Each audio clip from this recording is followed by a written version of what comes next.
Hello everyone, welcome to a new session, and in this session we are going to discuss about a very important topic, which is list comprehension.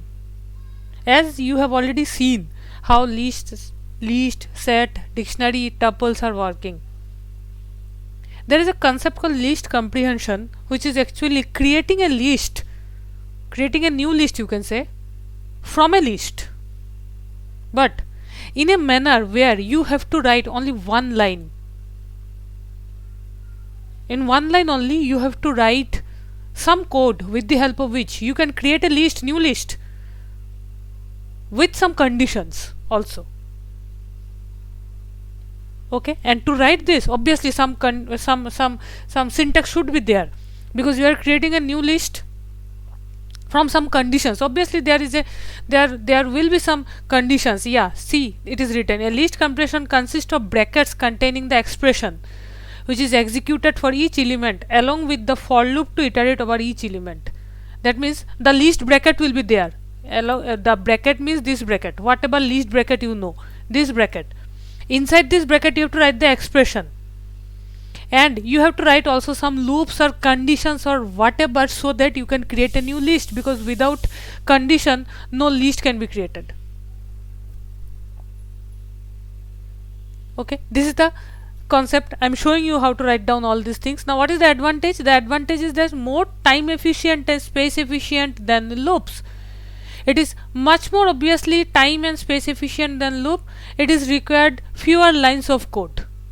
Okay, now it's better if I show you with examples, that will be better for you to understand also.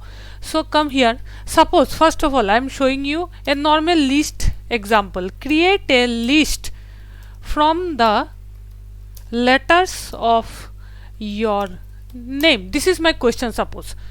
So just again pause the video and think how to write this code. Normally forget about the list comprehension. So obviously you will write something like this. Suppose I am creating a blank list.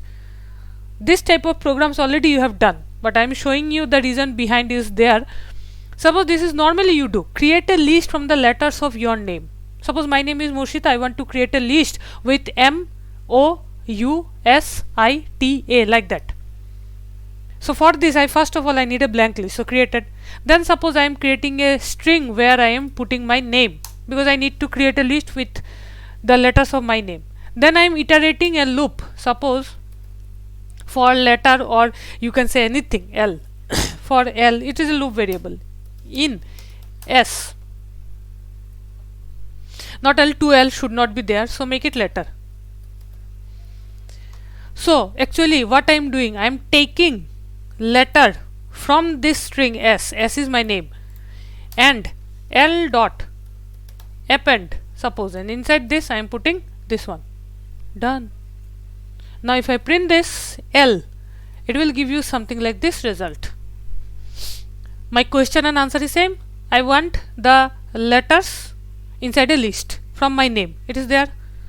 It is a normal string, but whatever I have done, I have taken one word letter from my name and put it inside a list, and it becomes M-O-U, like that. Now this program can be written with the help of list comprehension in just one line, in a very simple manner. Use list comprehension now. Suppose LC, or give any name, give this bracket, the list bracket you have to give this bracket. Inside this suppose write letter, and I am writing for letter in, suppose. Now print LC, it will give you the same result as the previous, but I am doing it in one line. Same as previous, but I am doing it in one line. Actually what had happened, first of all I have just putting one list, give any name with this list. Inside the third bracket, first of all in PPT I told you that write the expression, means output, expression means output, whatever you want. So suppose letter means I want the letter from my name, so letter. Now who will be this letter? So here in this letter the values will come from my name, so I am writing that for letter in Moshita. Now from Moshita, one by one the letter will be stored in letter, and it will be inside the list, just like the list it will print. Okay, This is the utility of using least comprehension. Not only this, I can use some more condition. For example, suppose again I am giving you a question, create a list. I told you that least comprehension is actually creating a list from some condition. Sorry. So suppose I am giving you another question like create a list in range of suppose 1 to 100 which are suppose divisible by 3 and 5. So my question is, first of all, create a list in the range of 1 to 100, but I have a condition, those should be divisible by 3 and 5 both. Okay, so this can be created with the help of suppose my underscore, with the help of least comprehension. Pause the video, again I am telling pause the video and try to do by normal whatever you are doing with list, try to do by that itself. Okay, but I am doing with least comprehension. You can do very easily with the normal list. Create a list in range of 1 to 100 which are divisible by 3 and 5. With the help of the normal list you can do something like this. This is the way, this is the way, right? This you can do. But if I try to do with least comprehension, then how to do? Just pause the video and try to do it by normal list. You can do, but I am doing with least comprehension. So this equal to, suppose inside this bracket, suppose I am writing x, this is the expression or the output, whatever I want. Now who will be my x? For depending on the question, for x should be first question, try to understand the things. First, x should be in the range of 1 to 100. So I have printed x. Now it should be between 1 to 100. So let us iterate and for loop for x in range suppose 1 comma 100. Done. But I have second condition, in the range of 1 to 100, but it should be divisible by 3 and 5 both. So x for x in range 1 to 100. Then the second condition is, just write down the condition one by one. This is the utility, you can say this is the utility or the syntax of least comprehension. Just write down the condition one by one, don't put any comma, nothing, just give the space and write down of your own. If suppose I am writing x mod 3 equal to 0 and x mod 5 equal to 0, done. These things you know, modulus operator, we have already discussed about this, so it will give you the remainder. So if you want to find whether this is divisible by 3 and 5, you have to find the remainder. So if the remainder is equal to 0, then it is divisible by 3 as well as divisible by 5 also, same. So your x will be first of all in the range of 1 to 100 as well as it should be divisible by 3 and 5 both. So done. In one line I have created. Now print my underscore list, you will get the answer. These are the numbers inside the list, these are the numbers which are divisible by 3 and 5 both as well as in the range of 1 to 100. Done. I am creating another one, suppose L1 equal to suppose x double star 2 for x in range. Let me write and you just think what should be the output from this. Suppose 1 comma 10 if x mod 2 equal to 0. Now pause the video and you think what should be the output for this. So actually what is happening, first of all I am telling that my output should be x double star 2 means x to the power 2. Who will be my x? My x will be in the range of 1 to 10. Not only that, the thing is it should be divisible by 2 also. That means my x should be within the range of 1 to n and which are only divisible by 2, and I am taking the square of those numbers. That means you will get an output as square of the numbers between 1 to 10 which are divisible by 2. This can be written like this. See, 2 square, 4 square, then 6 square, 8 square, done within 1 to 10.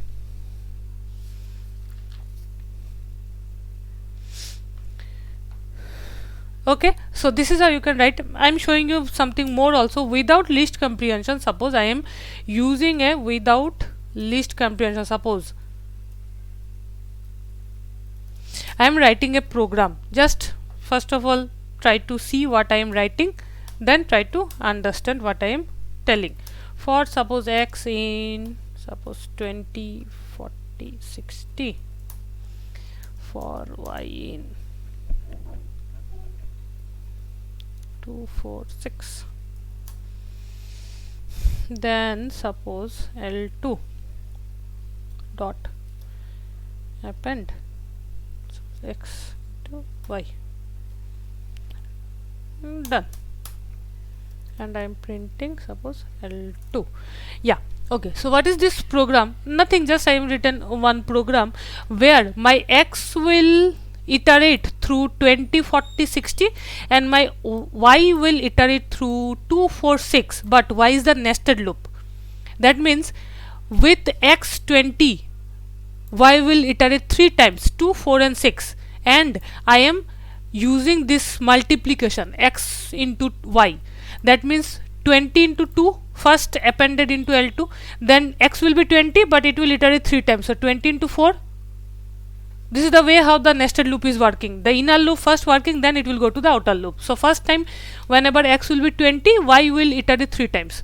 So 20 into 2, 20 into 4, 20 into 6, this 3. After that x will go to 40, then with x 40 y will iterate 3 times, 2, 4 and 6. So 40 into 2, 40 into 4 and 40 into 6. Just like that it will give you the answer. This code can be written again in one line. It is taking time also. 2 loops are working. Okay, so you are writing 4 lines of code as well as it is obviously time consuming. This can be written with the help of least comprehension very easily. Let me show you. Suppose first of all write the expression which is x into y. Then write the inner loop for x in 20, 40, 60. Then write the outer loop for y in 2, 4, 6. Done. Done. Now just print L3, you will get the same answer. But see, for this you have to write so many of lines, and for this you are writing only one line. So actually this is the way how least comprehension is simplifying your concept of least. You can use normal list also, but you just think about which one is better. Obviously this one. So this is the way of least comprehension doing. Okay, transpose of a matrix can also be done with the help of least comprehension. Transpose of a matrix, which is just, matrix means a row column format, transpose means just interchanging the rows and columns. If you forgot, just Google it and find what is the transpose of a matrix. Whenever you are declaring any matrix, if you are just reversing the rows and column, that is what is called transpose of a matrix. Okay, that can be written with the help of least comprehension also. Let me first of all declare a matrix. Suppose matrix is equal to, this is my matrix, suppose 1, 2, then suppose 3, 4, then suppose 5, 6. This is my matrix, suppose, and I want to find the transpose. Now first of all let me write, after that I am explaining you.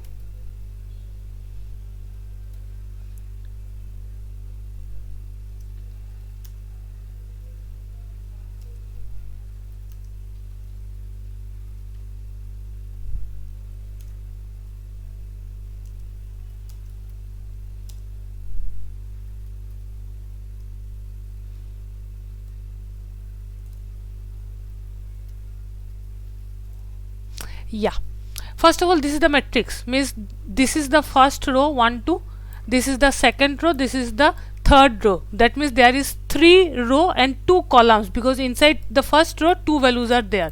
So actually in this matrix there are 2 columns and 3 rows. I want to transpose this, means I want to make it 2 row and 3 column, just transpose opposite.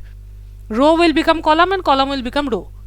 So it is 3 row, this is the first one, second, third. It should be 2 row, it becomes, this is the first row, this is the second row, and 3 columns. See, comma, the comma is actually the columns and this list is actually the row. So this is the first list, this is the second list, that means 2 row, and inside this first list 3 values are there, 3 column, so transposed.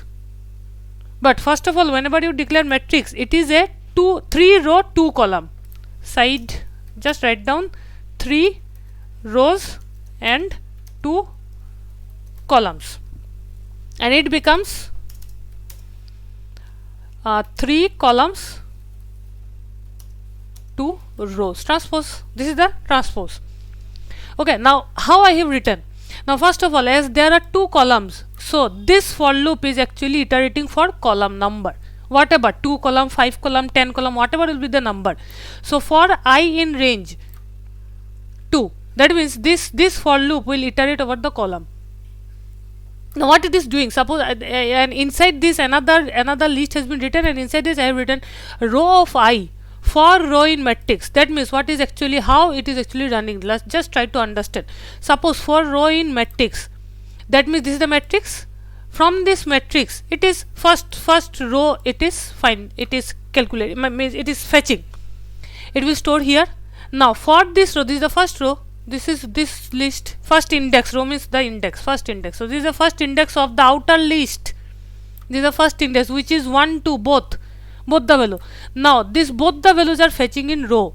Now from this I am fetching row of I only one value I need, right? So row of I, suppose. Now who will be your I? Your I will be, first of all, I in range only 2, that means it will start from 0 2, start from 0 goes up to 1, that means 0 and 1. So first value will be 0. So row of 0 means what? Row is this one and 0 is the 1. So first value will be 1. Okay, then what will happen? Always remember this bracket is there, so this will continue first, then it will go for the outer loop. This is loop.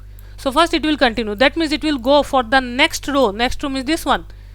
Now next will be 3 4. Now from 3 4 I is still 0, so 0's position will be taken, which is 3. So 3 has been taken. Next it will again go for the third row, which is this one, and from this third row this first 0th position will be taken, which is 5. Done, because the value is over, there are no values more. After that it will go for this. Now 0 will become 1. Now again this particular things will continue one by one. So again the same thing, 2 4 6 1. Now this I is 1 now, 1 means this position. So now 2 4 and 6. This is how you can use the transpose of a matrix. Okay, pause the video and try to understand by yourself and try to do by yourself again.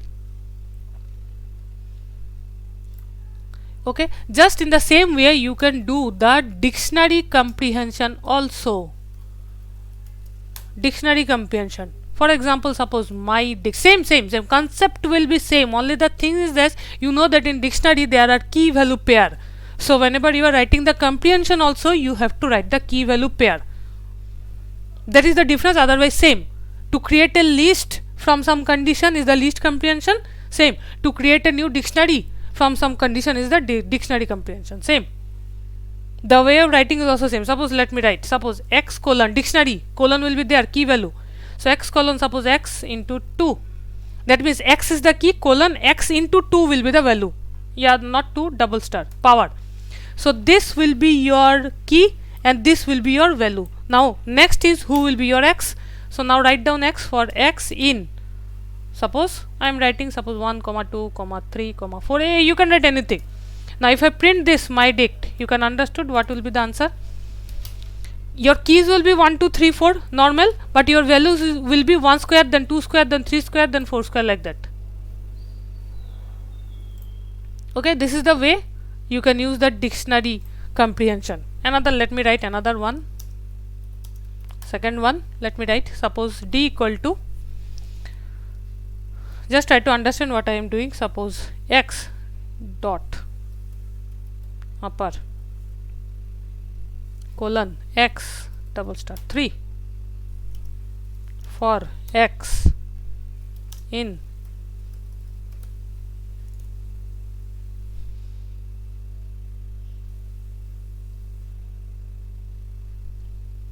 for x dot upper into, sorry, not power, it should be into, sorry, my mistake.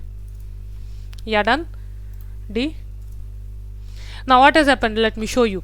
First of all, x dot upper, that means whatever will be your x, just make it in uppercase. You know that in string you have seen that what is upper. This will be your key. First thing will be your key. Whatever x will come, this will convert to uppercase. This will be your key. Then colon. Then x into 3. Whatever x will come, it will into with 3. Now who will be your x? Your x in Moshita. That means from Moshita, one by one the letters will put in x. That means all those letters will be in uppercase. Yeah, see, all the letters in uppercase. These are the keys. My name is the key in uppercase. And what will be the values? The values is just the letters from my name into 3. So whenever any letter into 3, ya to into 2, into 4, like this, anything is doing, then it will just print the letter 3 times or 4 times, like that, like this. First letter M will be printed MMM. Just make it 2 and just see what is the output. Make it 4, just see what is the output. Just the letter will print 4 times, 5 times, 3 times, like that. This is the concept. And as a key, this will be into uppercase. Done. Okay, this is how you can use the dictionary comprehension also. So these are very important concept of list comprehension and dictionary comprehension. Okay, you can see some more on this topic because these are the very important topic. Okay everyone, thank you so much for watching.